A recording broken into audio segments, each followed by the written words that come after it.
안녕하세요. 저는 여러분들의 사회문화 코치의 미스터 추입니다. 여러분들 동영상 아래 내용 설명에 있는 이 네이버 카페에 링크 타시고 들어오시면 학습 자료를 무료로 자유롭게 다운 받으실 수 있습니다. 지금 이 영상과 관련된 자료도 있으니까요. 도움 받으시기 바라겠습니다. 그리고 동영상 시청 전에 먼저 구독해서 저랑 꾸준히 만나서 사회문화 공부했으면 좋겠네요. 오늘은 여러분들과 함께 가족제도에 대해서 한번 이야기해 보도록 하겠습니다. 가족제도는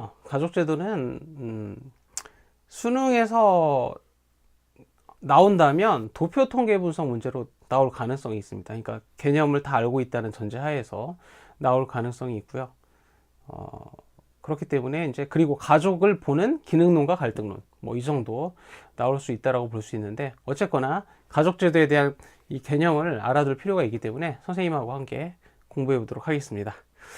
자, 그러면은 가족은 우리가 집단과 조직으로 이제 나눌 때 사회 집단이죠. 사회 집단은 이제 그 2인 이상이 소속감을 갖고 지속적으로 만나는 거, 이게 사회 집단이었고, 1차 집단은 가 또 지, 1차적 관계를 맺는 집단. 그쵸? 그래서 따뜻한 관계, 조건 없는 관계, 비공식적 관계, 이런 걸 얘기했죠. 그래서 1차 집단이라고 할 수 있고, 가족은.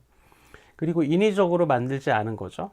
이익사회가 아닌 공동사회라고 볼 수가 있습니다. 그래서 가족의 좁은 의미는 이제 혼인, 혈연, 입양, 이 관계로 맺어진 그러한 친족 집단을 가족이라고 하고요.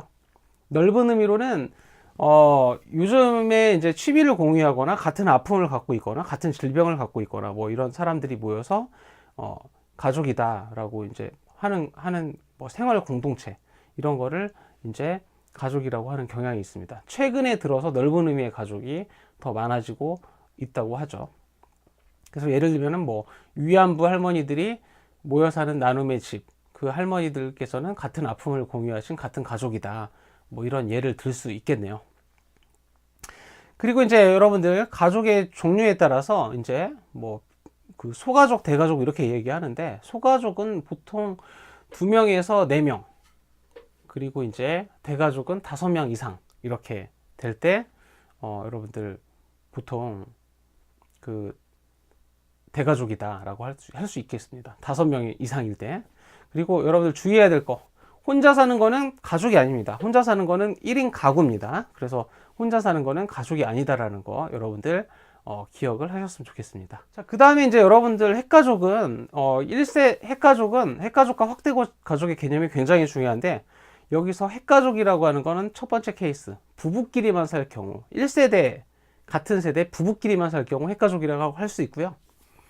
부부와 결혼하지 않은 자녀, 부부와 미혼 자녀가 살 경우에 2세대, 그러니까 부부와 결혼하지 않은 자녀 2세대일 경우에는 이제 핵가족이라고 할 수가 있죠. 그래서 핵가족인 경우는 부부끼리 사는 경우, 1세대인 경우에는, 2세대인 경우에는 부부와 미혼 자녀들, 이럴 때 핵가족이라고 할 수 있다는 거 기억을 해주세요. 그리고 이제 확대가족은 3세대 이상, 뭐 할아버지 할머니 세대, 아버지 어머니 세대, 그리고 자녀 세대, 이렇게 3세대 이상이 살 경우에 확대가족이라고 할 수 있고요. 그리고 부부와 결혼한 자녀는 같이 산다면 2세대 확대가족이라고 할 수가 있습니다. 자, 2세대일 경우에 부부와 미혼 자녀는 핵가족, 2세대일 경우에 부부와 기혼 자녀는 확대가족이라는 거 꼭 기억을 해 주세요. 이제 여러분들 여러분들 확대가족하고 핵가족하고 어떤 가족이 숫자가 더 많을까요? 이렇게 물어보면 보통 확대가족이 숫자가 많은 경우가 많죠. 근데 꼭 그렇지 않은 경우가 있어. 어떤 경우냐면 여러분들 할아버지, 아버지, 손자가 같이 사는 경우, 할아버지, 아버지, 손자가 같이 사는 경우는 3명이 살지만 그러니까 할머니, 아버지, 손자 이렇게 살면은 3세대 이상이니까 확대가족이 될 수 있는 거죠. 3명으로. 이런 케이스가 있고, 핵가족인 경우에는 뭐 흥부 같은 경우에 아버지하고 엄마가 있어. 근데 금슬이 좋아가지고 13명의 자녀를 낳았는데 13명이 결혼을 하나도 안 했다. 미혼 자녀. 이 경우에는 15명의 핵가족이 될 수 있다는 거 기억을 하셨으면 좋겠습니다. 그러니까 꼭 확대가족이 핵가족보다 숫자가 항상 많은 것은 아니다라는 거죠. 일반적으로는 많지만, 그래서 이거를 좀 기억을 해 주셨으면 좋겠네요. 그래서 이제 보통 확대 가족의 배경은 농경사회, 보통 식구수 숫자가 많으니까 농경사회에서 노동력을 확보하기 위한 경우가 확대 가족이 많았고, 그 다음에 이 확대 가족은 할아버지, 할머니, 손자 이렇게 살다 보니까 가풍을 전수해 주기가 굉장히 좋다라는 거죠. 그래서 저도 할아버지랑 같이 살았는데 할아버지께서 여러 가지 많은 이야기들을 또 많이 해주고 그랬단 말이야. 그래서 가풍이 형성되는 거. 그리고 확대 가족은 일반적으로 숫자가 많으니까 가정 폭력이 발생했을 때 말려줄 사람이 있어. 그런데 그 핵가족은 그렇지 못하다라는 거죠. 그리고 이제 가부장적인 게 남아있다. 남성 우월주의. 그건 좀 안 좋은 걸 수도 있는데, 옛날에는 확대 가족이면서 남성 우월주의가 있어서 가부장적이었고 수직적이었고, 그리고 이제 연령을 우선시하고, 그래서 이 당시에 막 전원일기라고 하는 옛날에 드라마가 있었거든요. 거기서 이제 보면은 남자 여자 이렇게 식구들이 밥상을 따로따로 이렇게 차려가지고 먹는 거, 남자들은 맛있는 거 먹고 여자들은 맛없는 거 먹고 뭐 이런 식으로 한 걸 볼 수가 있었습니다. 그리고 이제 핵가족은 산업화 기계화되고, 그리고 요즘에 그러면서 이동이 잦죠. 그러니까 많은 식구들이 이동하기는 불편하기 때문에 적은 식구들이 이렇게 이동을 하기 시작을 했습니다. 그리고 그 도시에는 땅값이 굉장히 비싸죠. 비싸기 때문에 넓은 데서 살 수가 없어. 그러다 보니까 식구를 좀 줄여서 이동을 빨리빨리 해야 되고, 그래서 이제 핵가족이 늘어났고, 그리고 이제 이 핵가족의 인간관계는 수평적이고 또 그 구성원들끼리 민주적이고, 확대가족에 비해서, 그리고 개성과 능력을 중시하는 경향이 있다라는 겁니다. 그 대신 단점은 할아버지 할머니들 이렇게 식구들이 이렇게 많은 데서 북적북적 살면은 뭔가 좀 정이 있고 뭐 이제, 그런데 그렇지 못하다 보니까 맞벌이가 많고, 집에 가면 아이들이 아무도 없고, 그러다 보니까 비행 청소년이 늘어날 수 있고, 혼자 내팽개쳐지신 독거 노인도 늘어날 수 있고, 그리고 이제 핵가족은 숫자가 적다 보니까 아무래도 가정폭력이 일어나면 말려줄 사람이 없다는 거죠. 이것이 굉장히 단점이 된다고 볼 수 있겠습니다. 그래서 여러분들 핵가족이 그러니까 확대가족보다 핵가족이 더 앞섰어. 수렵, 채집 이런 원시 시대 이럴 때는 핵가족이 이동성이 좋으니까 먼저 생겨났다고 볼 수가 있고요. 확대가족은 그 이후에 농경사회에서 정착을 해야 되니까, 그래서 정착 생활에서 확대가족이 생겨났고, 핵가족은 산업화 이후에 이제 이동을 많이 해야 되니까, 앞에 선생님이 설명했죠. 땅값도 비싸고, 그래서 핵가족, 확대가족, 핵가족 이렇게 변했다라는 거 여러분들이 알고 계셨으면 좋겠습니다. 그래서 이제 기타 친족 가족은 뭐 형제끼리 사는 경우, 자매끼리 사는 경우, 남매끼리 사는 경우, 이럴 때는 뭐 핵가족이라고 하지 않고 반개가족 이런 표현을 쓰고요. 기타 친족 가족 이렇게 이야기를 하고, 할아버지 할머니가 손자녀와 살 경우에는 이제 이거를 조손 가정이라고 합니다. 그래서 기억을 하셨으면 좋겠네요. 그리고 이제 친족은 이제 친척이라고 하죠. 그래서 가족의 범위가 확대되면 친족이 되는 거야. 근데 이 친족은 예전에는 아버지 쪽으로 팔촌까지가 이제 친척으로 보았고, 요즘에는 그리고 옛날에는 아버지 쪽 팔촌, 엄마 쪽 사촌까지였어. 근데 요즘에는 옛날에는 아버지한테 유리한 거였죠. 그쵸? 더 범위가 넓었으니까. 그러니까 남녀평등 시대이기 때문에 지금은 엄마, 아빠 다 팔촌 이내다. 지금 친척은 뭐라고? 엄마, 아빠 다 팔촌 이내다. 팔촌 이내. 그래서 여러분들 기억을 하셨으면 좋겠습니다.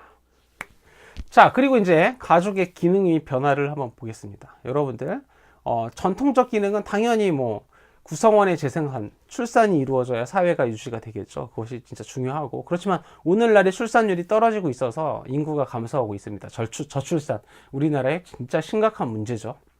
그리고 이제 옛날에는 확대 가족에서 가족 구성원들 안에서 뭐 교육이라든지 사회화라든지 그런 것들이 다 이루어졌는데, 지금은 2차 사회화 기간은 갓도지가 아닌 곳이라고 뭐 보면은 되는데 뭔가 전문적이고 체계적인 거 배우는 곳, 그것이 바로 2차 사회화 기간이다. 1차 사회화 기간은 기본적인 거 배우는 곳인데 전문적인 거 배우는 곳에 이제 가정에서 했던, 옛날에는 그런 것들이 다 가정에서 이루어졌는데 지금은 2차 사회화 기간으로 다 넘어가고 있다라는 거죠.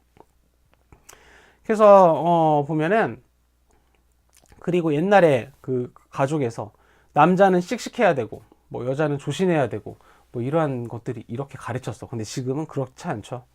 남자 여자 구분 없이 교육을 시킨다, 자유롭게. 여학생들도 뭐 학기도 배우고 남학생들도 발레하고 그런 시대라는 거죠. 그리고 경제적 기능은, 옛날에는 생산과 소비가 다 가정에서 이루어졌단 말이야. 가정에서 생산도 하고 소비도 하고 자급자족 시대였죠. 근데 요즘에는 경제적 기능이, 가정은 소비만 하고 생산은 어디서 한다? 기업에서 한다. 그래서 생산과 소비가 옛날에는 일치했고 요즘에는 생산과 소비가 불일치하다라는 거 기억을 하시기 바라겠습니다. 그리고 또 옛날에는 여가 오락 이런 거는 뭐 여전히 가정의 중요한 기능이죠. 쉼이 있고 집에 가서 쉬고 그래야 되니까 이제 그런 거고, 또 성적 욕구 충족, 그쵸? 그래서 그것이 바로 여전히 옛날과 지금의 여가 오락, 성적 욕구 충족, 이거는 옛날과 지금의 가정의 여전한 기능이다, 중요한 기능이다라고 할 수가 있겠습니다.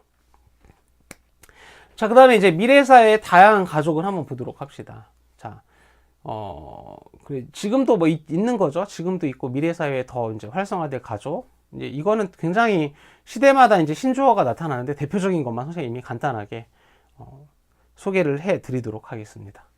먼저 수정확대 가족입니다. 수정확대 가족은 이제 부모하고 자녀하고 따로따로 살아. 부모는 아파트 104동에 살고 자녀는 아파트 105동에 살아.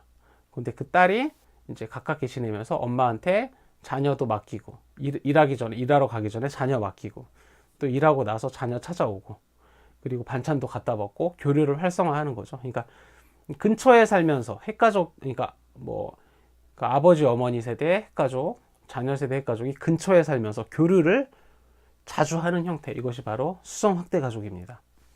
그 다음에 이제 공동체 가족은 아까 이야기했죠. 위안부 피해 할머니들이 모여서 사는 나눔의 집처럼 혈연이나 인척관계가 아니지만 다수의 사람들이 공동으로 거주하는 가족 형태, 이런 게 공동체 가족이고요. 집합체 가족은 이제 남자가 이혼을 한 남자야. 근데 딸이 있어. 그리고 이제 딸은 또 이제 여자는 이혼을 한 여잔데 또 아들이 있어.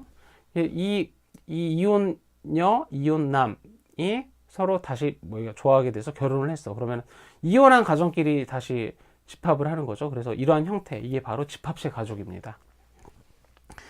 그 다음에 이제 딩크족은 더블 인컴 노키즈의 약자죠. 그래서 더블 인컴 노키즈의 약자인데, 이거는 맞벌이고 자녀를 두지 않는, 자녀를 낳지 않고 부부의 행복을 위해서 사는 그런 가족을 딩크족이라고 합니다.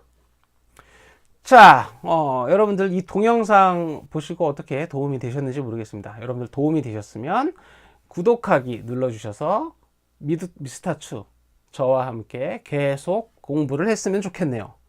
또 아래에 있는 네이버 카페 들어오셔서 학습 자료를 자유롭게 강의 노트 출력할 수 있습니다. 출력하셔서 여러분들 학습에 참고하시기 바라겠습니다. 또 궁금한 사항 있으면 댓글 환영하고요. 선생님 이메일도 밑에 남겨놨으니까 질문하시면 답변 드릴 거고, 또 상담 요청하는 그런 주제 있으면 알려주시면 제가 도와드리고, 또 동영상도 만들어서 업로드 하도록 하겠습니다. 자, 그럼 이만 마치겠습니다. 여러분들 행복하세요.